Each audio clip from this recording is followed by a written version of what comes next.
అంటే మిమ్మల్ని కలిసిన వాళ్ళని మనం ఇప్పుడు కలుసుకోలేకపోవచ్చు అండి. అంటే ఇప్పుడు ఈ ఇంటర్వ్యూ సమయంలోని వారు ఆ సమయంలో మీతో ఉన్నారు అనేవారిని.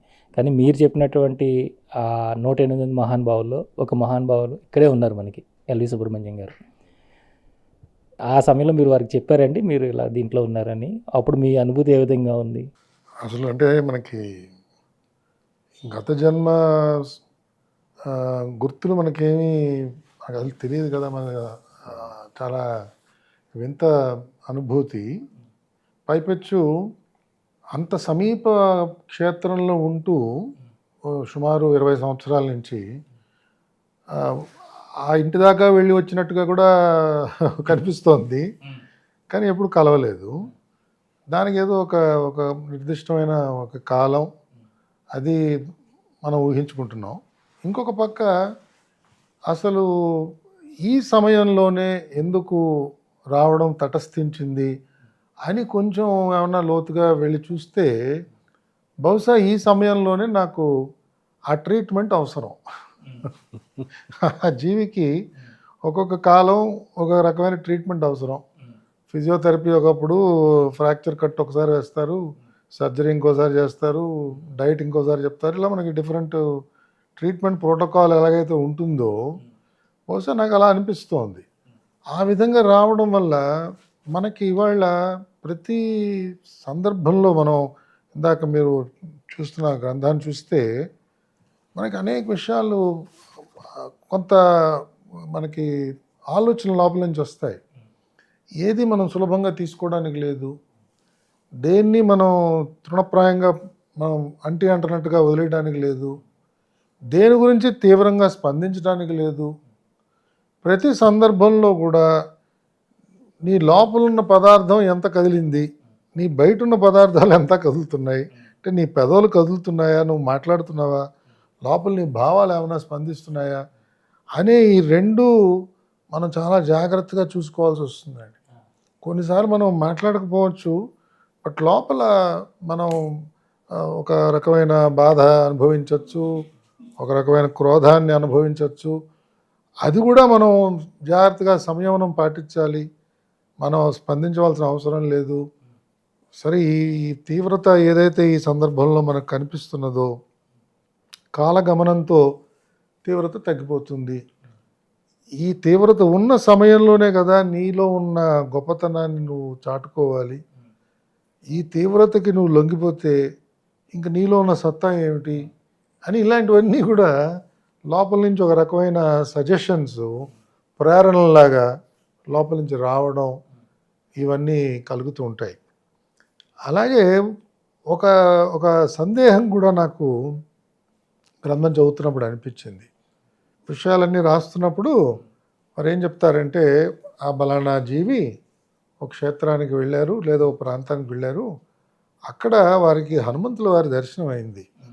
హనుమంతుల వారు వచ్చారు, ఒక చిన్న పిల్లాడి రూపంలో వచ్చారు, ఆ పక్కన కూర్చున్నారు, ఇది పాడుతున్న పాటో ఏదో విన్నారు. ఆ విధంగా ఈ జీవికి ఆ స్వామివారి యొక్క అనుగ్రహం లభించింది అని రాస్తారు. నాలో ఉత్పన్నమైన సందేహం ఏంటని నేను అడుగుదాం అనుకుంటున్నాను వారి అనుమతితో. మరి వారికి జరిగిన ఆ దివ్యమైన దర్శనం, దాని దాఖలాలేవి ఈయనకి తెలియదు, వారికి తెలుసు, ఆ జీవికి తెలియటం లేదు. పోనీ ఆ జీవికి ఏమన్నా అనుభవపూర్వకంగా తెలుస్తున్నదా, అది మరి చెప్పట్లేదు. సో ఆ జీవి కూర్చున్నాడు, పాడుతున్నాడు, ఆయన పాట హనుమంతుల వారే వచ్చి విన్నారు, బహుశా మెచ్చుకున్నారు, పక్కన కూర్చుని వెళ్ళిపోయారు. సో ఆ అనుభవం వల్ల ఆ జీవికి కలిగిన ప్రయోజనం ఏమిటి అని ఒక ప్రశ్న కూడా నాలో ఉత్పన్నమైందండి. మీరు అనుమతిస్తే. ప్రయోజనం అంటే ఒకటి, ఈ భగవద్ దర్శనం అనేది కూడా ఏ రూపాల్లో ఎప్పుడు ఎందుకు కలుగుతున్నది అన్నది అది జీవికి తెలవాల్సిన అవసరమే లేదు. ఆ జీవికి జీవన గమనం అంతా మారిపోవడం కోసం వస్తాడు భగవంతుడు. ఆ జీవి పడుతున్న ప్రారంభ కర్మ, కొన్ని కష్టాలు ఏదన్నా అవనండి, ఓకే, అవి తీసేయడం కోసం భగవంతుడు ఏదో రూపంలో మన దగ్గరికి వస్తాడు. మనకి అది ఈ జీవి గ్రహించలేకపోవచ్చు. ఇప్పుడు మనం అంటాం చూడండి, గురువు ఇది చూపిస్తాడు, గురువు భగవంతుడు ఇది ఈయన కొలువు అని చూపించాడు అంటామే. అట్లా ఆ భగవంతుడు వచ్చేది కూడా ఎందుకంటే మనకి, బట్ సోల్ గ్రహిస్తుంది, సోల్ గ్రహించి సోల్కి ఆనందం కలుగుతుంది. అందుకని చూడండి, కొన్ని కొన్ని క్షేత్రాల్లో వెళ్ళినప్పుడు నాకు చాలా మంచి ఎక్స్పీరియన్స్ జరిగింది మనం చెప్పుకుంటుంటాం కదా రాగానే. నేను 20 సార్లు నుంచి తిరుపతి వెళ్తున్నాను, కానీ ఎందుకు ఈసారి నాకు చాలా బాగుంది దర్శనం, బ్రహ్మాండం జరిగింది అంటాం.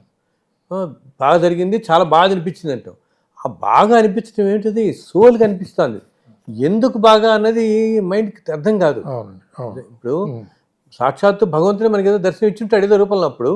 సో సోల్ గ్రహించింది, అందుకని soul is feeling happiness. So మనం అందరితో చెప్తుంటాం ఈసారి చాలా బాగా అయింది నాకు దర్శనం, అసలు ఇంత హ్యాపీనెస్గా నేను ఎప్పుడు వెళ్ళలేదు అంటాం. అది ఏమిటంటే లాజికల్గా మనమే చెప్పలేం. మళ్ళీ మనం ప్రతిసారి వెళ్తుంటాం, అసలు ఇంతకంటే గొప్పగా దగ్గరికి వెళ్ళి అరగంట సేపు దేవుడి దగ్గర నుంచడం కూడా ఉంటాయి. బట్ ఎందుకో ఈసారి ఒక్క సెకండ్ అయినా కూడా మనం అంటాక ఒక్క సెకండ్ కానీ ఈసారి నాకు చాలా తృప్తిగా ఉందంటాం.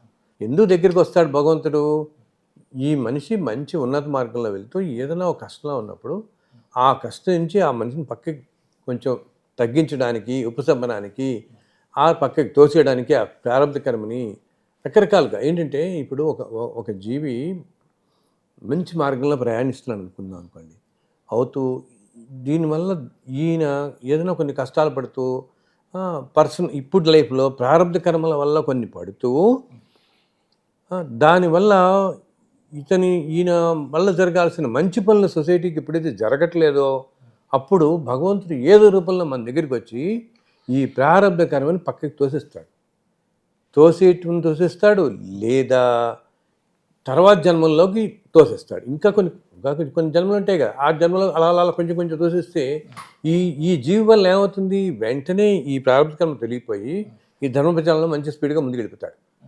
అండ్ అదే కదా కావాల్సింది భగవంతుడికి, ధర్మం జరగాలి. ఇది ఎవరి వల్ల అందరికీ అనిపించదు కదా. అందుకనే మనము ఇది జడ్జి చేయడం చాలా కష్టం. ఒక్కోసారి చూడండి, అతి నార్మల్గా ఉండేవాళ్ళు కూడా భగవంతునికి దర్శనం జరిగిందని చెప్తారు వాళ్ళు.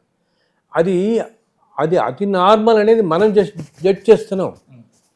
అది ఆ సోల్ నార్మలా కాదా మనకి తెలియదు, అసలు వాడికి తెలియదు. అసలు ఆ మనిషికి కూడా చాలామంది ఏంటంటేనండి, మనని మనం అండర్ ఎస్టిమేట్ చేసుకుంటాం. మనం ఎలా ఎస్టిమేట్ చేసుకుంటాం, మన ఆలోచనలు, మన జీవన విధానం, పుట్టినప్పటి నుంచి ఇలా పెరిగాం అలా పెరిగాం, ఇగో వాడిని అలా తిట్టాం, లేకపోతే నేను ఈ తప్పు పని చేశాను, నేను వీటితో ఇట్లా ఉన్నాను, వాటితో ఏదో కొట్టాను, వాడిని ఇట్లా. మన జరిగిన ఎక్స్పీరియన్సెస్, మనకు చుట్టూగా జరిగిన అనుభవాలు, వీటిలన్నిటి బట్టి మనం అవతల వాళ్ళు జడ్జ్ చేయడం కాదు, మనమే జడ్జ్ చేసుకుంటాం. ఒక ఆత్మ న్యూన్యత భావంలోకి వెళ్ళిపోతాం. ఒక ఇన్ఫీరియారిటీ కాంప్లెక్స్లోకి వెళ్ళిపోయి we underestimate ourselves. మనం ఫిజికల్గా అండర్ ఎస్టిమేట్ కాదు, మన సోల్ కూడా అండర్ ఎస్టిమేట్ చేస్తాం. బట్ సోల్ ఏమిటందో అసలు మనకు తెలియదు కదా. సోల్ని ఎలా అండర్ ఎస్టిమేట్ చేస్తాం మనం? ఓకే, ఎగ్జాక్ట్లీ ఈ సోల్ ప్రయాణం ఏంటనేది మనం ఈ జన్మతో, మన ఈ చక్షువులు, ఈ మైండ్తో అసలు ఎస్టిమేట్ చేయలేం. అందుకనే చాలామంది నేను ఎవరితో అన్నాను అనుకోండి, మీకు భగవంతుడు దర్శనం అయిందంటే నేను ఇట్లా ఉన్నా, నాకే దర్శనం ఎందుకు అంటారు. వాళ్ళు నమ్మలేరు కూడా. కానీ ఆ సోల్ మనకు కనపడుతుంది, ఎదురుకుండా సోల్ కనిపిస్తూనే ఉంటుంది. నేను ఎవరితో కూర్చొని అంటాను, నేను నాకు సోలే కనపడుతుంది. అసలు వాళ్ళ ఫిజికల్ పారామీటర్స్ ఏమీ నాకు కంటికి కనపడవు. ఏ మనిషికైనా నేను అన్నయ్యగా చూస్తాను. So soul will feel happiness. ఆ భగవంతులా వచ్చి కూర్చుని ఆ సోల్ని బయట పడేస్తాడు అనమాట. అందుకనే చూడండి, ఒక్కోసారి అతి చిన్న ఉద్యోగాలు, అతి చిన్న వ్యాపారాలు, ఏవో చిన్న చేసుకునే వాళ్ళు కూడా సడన్ మార్పు వచ్చేసి వాళ్ళల్లో పూర్తిగా ధర్మం వెళ్ళిపోతారు. ఏదో చేయాలి తపన పడిపోతారు కదా. అసలు వాళ్ళకి పాపం వనరులు ఉండవు, వసతులు ఉండవు, ఏముండవు. కానీ అసలు జీవితాంతం దారిపోసేసిన వాళ్ళు ఉంటారు. అసలు పిల్లని పక్కన పెట్టేసి తపన ఎట్లాగైనా మనం ఏదో చేయాలి, ఇది చేయాలి, ఈ మంచి పని చేయాలి, ఏదో ఈ గుళ్ళు ఏదైనా, లేకపోతే అందాకెందుకు మనం చాలామందిని చూస్తాం చూడండి, ఏదో ఈ హాస్పిటల్స్కి వెళ్ళి పాపం అందరికీ ఫీడ్ చేసేవాళ్ళు, వంటలు వండి ఆడవాళ్ళని కొంతమంది. ఈ మధ్య కూడా కూడా ఒక ఆవిడ ఉన్నాను, పాపం ఆవిడ ప్రతిసారి వెళ్ళి 40 మందికి ఆవిడ ఒక్కటి ఇంట్లో కూర్చొని వండి క్యాన్సర్ హాస్పిటల్కి వెళ్ళి పేషెంట్స్ అందరూ పెడుతుందండి. ఎందుకు జరుగుతుంది అది? ఎంత మంచి కారణం అది. ఓకే, సో ఇవన్నీ ఏంటి, సోల్ లక్షణాలు ఇవన్నీ అనమాట. సో భగవంతుడికి తెలుసు ఈ సోల్ ఏమిటని. బట్ వీళ్ళు ఏం చేస్తాం, మనం చేస్తున్న పనుల వల్ల వాటి వల్ల అండర్ ఎస్టిమేట్ చేసుకుంటాం. అందరితో అదే చెప్తాను ఆయన, ఆత్మానుభూతి. అండ్ ఆత్మ మంచిది, చాలా ప్యూర్ అనమాట. సోల్ చాలా మంచి మార్గంలో వస్తుంది కాబట్టి మంచి పనులు అందరూ చేయగలుగుతున్నారా? ఇప్పుడు ఎన్నో కోట్లు ఉన్న వాళ్ళు కూడా చేయలేరు పనులు, అది సామాన్యం చేస్తున్నారు కదా. సామాన్య గృహిణులను మనం చేయడం చూస్తాం. సో ఆత్మానుభూతిని అందించడానికి భగవద్ దర్శనం జరుగుతుంది కానీ బుద్ధి గ్రహించలేదు. బుద్ధి గ్రహించలేదు. బుద్ధి గ్రహించడం అనేది, బుద్ధి గ్రహించే స్థితికి కూడా మానవులు ఈ సోల్ ఎదుగుతుంది. ఎప్పుడు ఇంకా టైం పడుతుంది. త్యాగరాజ స్వామి వారు రామచంద్రమూర్తి అదే రూపంలో కనపడతారు మనం ఇప్పుడు అన్నమాచార్యులు వారికి కనపడాలి. ఆ స్థితికి సోల్ ఎదిగినప్పుడు భగవంతుడు అలా సాక్షాత్ అదే రూపంలోనే కనిపించినట్టు తెలుస్తుంది కూడా. అసలు భగవంతుడు మన దగ్గరికి వచ్చాడంటేనే ఆ స్థితే చాలా గొప్పది. అది గ్రహించడం ఎలా అవుతుంది? ఒకటి ఏంటంటే ఎవరైనా చెప్పగలగాలి, లేదా మన జీవితం కూడా మార్గం అలా తిరిగిపోతుంది. అలా తిరిగిందంటేనే మనకి ఎవరో మహానుభావుడు మన దగ్గరికి వచ్చి వెళ్ళాడు. మనం అంటాం చూడండి, నేను ఏదో షిరిడీకి వెళ్ళాను, ఇంకా అక్కడితో నాకు మారిపోయింది నా లైఫ్ అంతా. ఇది సాధారణంగా వింటుంటాం. ఎవరో ఫలానా ఆయన కలిసాను నేను, అసలు అక్కడితో నా జీవితంలో తిరిగిపోయిందని వింటారు, మారిపోయిందని వింటారు. ఫలానా ప్లేస్కి వెళ్ళాను మారిపోయిందని వింటారు. ఎందుకు? అక్కడ మన సోల్కి ఆ భగవంతుడు, ఆ సద్గురువు ఆ రూపంలో he has send A message. వీళ్ళందరూ కూడా సోల్కే మెసేజ్ పంపిస్తారు. అది బికాజ్ ఎదురుకుండా కూర్చొని చెప్తే వాడు మన ఇప్పుడు ఇన్ని ప్రవచనాలు చెప్తుంటే మారిపోయేటది ప్రపంచంలో మారిపోయేది వాడికి. పూర్తిగా బ్రహ్మాండంగా ఉండాల్సిన వాళ్ళే. ఇక సోల్కి వెళ్ళదు. ఇవన్నీ వినేదంతా మైండ్కే వెళుతుంది. రియల్గా సోల్కి వెళ్ళాలి కదా. సోల్కి వెళ్ళేలాగా ఆ గురువులు చేస్తారు. గురువులు ఆల్రెడీ మంచి మార్గంలో ఉండే మనుషులకి ఆ సోల్కి పంపిస్తారు మెసేజ్. వెంటనే వాళ్ళు ధర్మకార్యం చేయడానికి వెళ్ళిపోతారు. వాళ్ళు ఏదైనా కష్టాల్లో ఉండనివ్వండి, వాళ్ళు ఏంటి అలా ఉన్నవాళ్ళు, వాళ్ళు ఈ భౌతిక ప్రపంచంలో రకరకాల కష్టాలు పడుతుండొచ్చు, కానీ ఈ ధర్మం వెనకాలే పడిపోతారు. వాళ్ళు అదే పని చేయాలి, ఈ ధర్మకార్యాలు చేయటం, నలుగురికి సాయం చేయటం, ఏదో విధంగా సొసైటీకి సమాజానికి సంబంధించిన మంచి చేయడానికి ఇన్ని కష్టాలు పడుతున్నా కూడా ఎందుకు భగవంతుడి నుంచి ఆ నిర్దేశం వచ్చింది వాళ్ళకి. వీళ్ళకి ఎందుకు వచ్చింది? ఆ సోల్ అంత మంచిది కాబట్టి వీళ్ళకి వచ్చింది, లేకపోతే అందరికీ ఇవ్వడు కదా ఆయన. అందుకనే నేను చెప్తుంటాను, మనం చేస్తున్న ఉద్యోగం, మనం చేస్తున్న జీవితం, మన వీటితో ఏమి సంబంధం లేకుండా సేవ చేసే మనుషులను చూస్తుంటాం కదా, మనం నిత్యం చూస్తుంటాం. ఏమీ లేకుండా సేవ చేసేవాళ్ళు ఇంకా పూర్తిగా అదే మార్గంలో పడిపోయే వాళ్ళని చూస్తుంటాం. బికాజ్ భగవంతుడు చేస్తుంటాడు, బికాజ్ సోల్స్ అనమాట. ఇది చాలా కష్టం. మనం ఎందుకంటే జడ్జిమెంటల్గా అయిపోతాం కదా అందరితో అండ్ నిజంగా భగవంతుడు అలా కూర్చొని నేను కనపడ్డానయ్యా అంటే సంతోషం అందరికీ. కానీ కలియుగంలో భగవంతుడు ఎప్పుడూ కూడా భగవంతుడు ఎప్పుడూ ఆ రూపంలో కనపడ్డు. అసలు భగవంతుడి రూపం అనేది మనం ఊహించుకుంటాం అంతే కదా. భగవంతుడి రూపాలన్నీ ఊహించుకునేవే మనం అన్నీ కూడా. ఇట్లా ఉంటుంది అట్లా ఉంటుంది, శంఖం చక్రం కదా కాబట్టి ఈ మనిషి ఇలా ఉంటాడు అనుకుంటాం మనం అంతే. ఇంతకుముందు యుగాల్లో త్రేతాయుగం కృతయుగాల్లో ఏంటంటే మనం అంటే ఆమె తపస్సు చేస్తే భగవంతుడు ప్రత్యక్షమయ్యాడని, ఆ యుగాలకి భగవంతుడు ప్రత్యక్షం అయ్యేవాడు అదే రూపాలు. ఈ కలియుగంలో ఏంటంటే ప్రత్యక్షంగా అవడు ఆయన. రకరకాల రూపాల్లో, మానవ రూపాల్లోనో ఏదో రూపాల్లో మనకి ఆ ఫీల్ వచ్చేలాగా చేస్తాడు ఆయన. నేను ఉన్నాను, అదే కదా మనం వింటుంటాం. అనుభూతి మనకి అందిస్తాడు. అంటే భగవంతుడు అవతారాలు తీసుకుని శ్రీరాముడు కానీ శ్రీకృష్ణుడు వచ్చారు కాబట్టి ఆయా రూపాలు అయితే ఉంటాయి కదా గురుగారు. 5 రూపాయలు ఉంటాయి. ఇప్పుడు అవి భగవంతుడే ప్రత్యక్షంగా ఆయన ఎలా ఉన్నా లేకపోయినా కానీ ఒక ఇవన్నీ మానవ రూపాలుగా తీసుకున్నప్పుడు ఆ రూపాలు మన మనసులో ఉంటాయి కదండి. అంటే అది భగవత్ స్వరూపం కిందే మనం కొలవాలి. భగవత్ స్వరూపం కింద అదే ఆ రూపాల్లో కలుస్తాం. ఎందుకంటే మనకి అప్పుడు కాన్సన్ట్రేషన్ కూడా ఉంటుంది కదా. ఏమీ లేని శక్తిని కొలిచే కంటే మనకి ఇవన్నీ ఆయన తీసుకున్న రూపాలే కదా. భూమి మీద సంచరించి మనుషులకి మానవుల్లాగా మన మధ్య బతికి మనకి చెప్పడం కోసం. ఎందుకంటే ధర్మం అనేది నిలబడాలి ఎప్పుడు కూడా. ఏంటి ధర్మంగా ఉండాలి ఈ ప్రపంచం అంతా. దానికోసం వచ్చిన వాళ్ళే కదా రాముడు కానీ కృష్ణుడు కానీ. ధర్మ సంస్థ మనం ఇదే కదా అవి నిలబడతాయి మనకి బాగా. అందుకనే వాటికి మనం అంత అట్రాక్ట్ అవుతాం. అంటే భగవంతుడికి రూపం లేదు కదా మరి ఎలా కొలుస్తారు అన్నప్పుడు అనుకుంటే ఇలా మానవ రూపాలు తీసుకొని మన కోసం వచ్చారు కాబట్టి భగవంతుడు ఆయా రూపాలు మనం కొలుసుకోవడంలో అయితే తప్పలేదు. అయ్యో చాలా మనకి దానివల్ల కాన్సన్ట్రేషన్ వస్తుంది కదా. మనకి కాన్సన్ట్రేషన్ వచ్చి మనం మంచి మార్గంలో పెడతాం తప్పకుండా.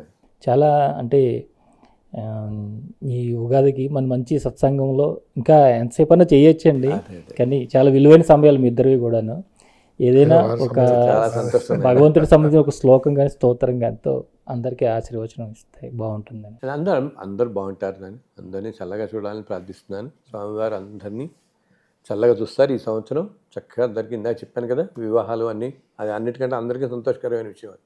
ముందర అందరూ మంచి మార్గంలో నడవడానికి ప్రయత్నించండి.